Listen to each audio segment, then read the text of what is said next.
Most of us have experienced an emotional and financial roller coaster when filing our taxes. But did you know you don't have to experience this anxiety?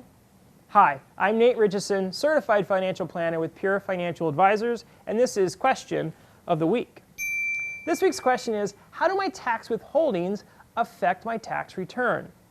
Now, most of us, as we earn income, are going to owe some income taxes on that income. If you're self-employed, you have to pay quarterly taxes throughout the year. But for most of us, if we're employees of a company, we have those taxes withheld from our paychecks every month. Now, the amount you have withheld is completely up to you, and you determine how much you have withheld by filling out that W-4 when you first start your job. See, if you want more withheld, you claim more withholdings and allowances. If you want less withheld, you have less allowances claimed.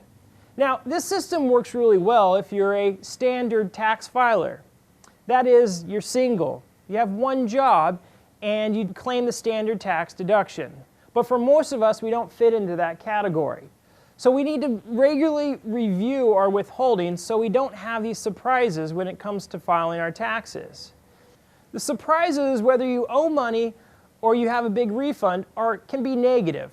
The reason is because if you owe money, well, chances are if you owe a lot, then you also have to pay your tax and a tax penalty on top of that. But if you get a big refund, well, what you've done is you've just given an interest-free loan to the government over that period of time. So either way, you want to make sure you dial in your tax withholdings. Now, when you consider your tax withholdings, also consider some changes that can affect your taxes throughout the year. Things like if you've been married or gotten a divorce, if you've had a child, job change, or maybe even purchased a home, those are all things that you might want to consider to adjust your withholdings up or down. Other things like doing some financial planning can also affect how much tax you're going to pay and maybe how much you want to have withheld from each paycheck. Things like if you have dividend income or interest income, if you have capital gains, if you have an IRA distribution that you take, or maybe you do some Roth conversions, these are all things that you want to consider because they will affect your taxes when you file your tax return.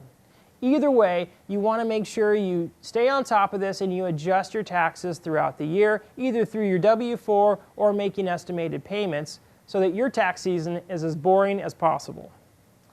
This is Nate Ritchison with Pure Financial Advisors, and this is Question of the Week.